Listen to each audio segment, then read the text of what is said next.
Family কার্ডের লোভ দেখানো হচ্ছে। বলা হচ্ছে ফ্যামিলি কার্ড দেওয়া হবে, কৃষক কার্ড দেওয়া হবে, এই কার্ড দেওয়া হবে, সেই কার্ড দেওয়া হবে। আমরা বলেছি ওই যে ভিক্ষা চাই না মা তোর কুত্তা সামলা, আমাদের কোনো ফ্যামিলি কার্ড দরকার নাই। পারলে চাঁদাবাজ ঠেকানোর একটা কার্ড দেন।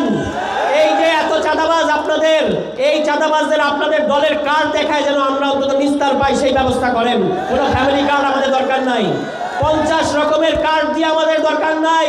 একটা ন্যাশনাল আইডি কার্ড, একটা জাতীয় পরিচয়পত্র কার্ড, এই কার্ড দিয়েই সরকারের সমস্ত সুবিধা আমাদের জনগণ পাবে। আপনার পকেটে এক কার্ড থাকলে সুবিধা না 50 কার্ড থাকলে সুবিধা? তাহলে এত কার্ড আমরা দিতে চাই না জনগণকে। এই কার্ডের লোভ আমরা জনগণকে দিতে চাই না। আমাদের প্রত্যেক জনগণের একটা ন্যাশনাল আইডি কার্ড আছে, জাতীয় পরিচয়পত্র আছে। এই পরিচয়পত্রের মধ্যেই সরকারি সকল সুবিধা আসবে।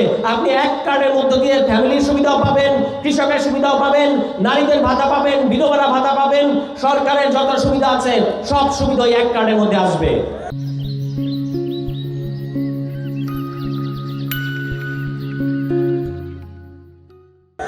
তাহলে আমাদের মাথায় বেশি বুদ্ধি না তাদের মাথায় বেশি বুদ্ধি? তাহলে সরকার গঠন করবে তারা যাদের মাথায় বেশি বুদ্ধি। মানুষ এখন পকেটে টাকা রাখে না, আর আপনারা 50 রকমের কার্ড দেওয়ার ফন্দি করতেছেন। এই কার্ডের লোভ আমাদের জনগণকে দেখায় লাভ নাই। পারলে একটা কার্ড আবিষ্কার করেন, সেটা হচ্ছে চাঁদাবাজ বিরোধী কার্ড। এই চাঁদাবাজ ঠেকানোর একটা কার্ড যদি দিতে পারেন, দরকার হলে আমরা টাকা দিয়ে কিনে নিব, এবং আপনাদের চাঁদাবাজরা আসলে আমরা বলবো আপনাদের দলের কাছ থেকে কিনে নিছি, আর চাঁদা চাইেন না। বিগত 3টা ভুয়া নির্বাচনের পরে 2014, 2018 এবং 2024 সালের ভুয়া এবং একতরফা নির্বাচনের পরে বাংলাদেশে একটি সুষ্ঠু নির্বাচন আসছে, এবং সেটা আসছে বিপুল পরিমাণ রক্তের বিনিময়ে। তরুণরা রক্ত দিয়েছেন, শ্রমিকরা রক্ত দিয়েছেন, নারীরা রক্ত দিয়েছেন, আলেম ওলামারা রক্ত দিয়েছেন, এবং সেই রক্ত দেওয়ার মধ্য দিয়ে বাংলাদেশে একটা সুষ্ঠু নির্বাচনের পরিবেশ তৈরি হয়েছে। আমাদের এই পলাশে কিংবা সারা বাংলাদেশেই একটি বিশেষ পক্ষ হাসিনা স্টাইলে নির্বাচন করার জন্য এখনো দিবাস্বপ্ন দেখছে। যে যারা মনে করছেন বাংলাদেশে একটা হাসিনা স্টাইলে নির্বাচন করতে পারবেন, যদি সেই চেষ্টা আপনারা পলাশে করার চেষ্টা করেন, তাহলে পলাশে আরেকটা জুলাই নেমে আসবে, এই চরসিন্দুরে আরেকটা জুলাই নেমে আসবে। সুতরাং জনগণের ভোটাধিকারের উপর আস্থা রাখতে হবে।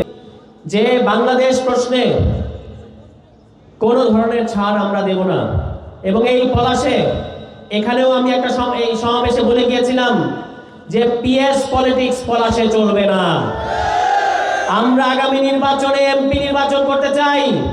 এমপি নির্বাচনের নামে কোনো পিএস কে আমরা চাই না।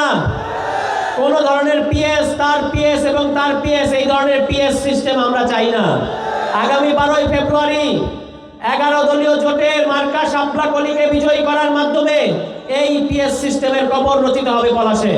একমাত্র সন্ত্রাসী ছাড়া, চাঁদাবাজ ছাড়া, মাদক সেবী ছাড়া কারোর বিরুদ্ধে আমাদের কোনো শত্রুতা নাই।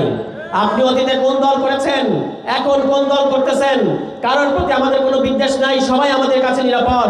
শুধু নিরাপদ না কারা? যারা সন্ত্রাস করবে, যারা চাঁদাবাজি করবে, যারা মাদক করবে। এখন আপনারা বলেন, যাদের কাছে তাদের নিজেদের দলের নেতাকর্মীরা নিরাপদ না, যারা এই বাংলাদেশে গত 1.5 বছরে অন্তর্কন্দলে নিজেদের দলের মধ্যে মারামারিতে 150-র বেশি নিহত হয়েছেন, শহীদ করেছেন নিজেদের দলের নেতাকর্মীদের, তাদের কাছে কি বাংলাদেশের মানুষ নিরাপদ? তাদের কাছে বাংলাদেশের মানুষ নিরাপদ না। যারা নিজেদের নেতাকর্মীদের নিরাপত্তা দিতে পারে না, তারা কাউকে নিরাপত্তা দিতে পারবে না।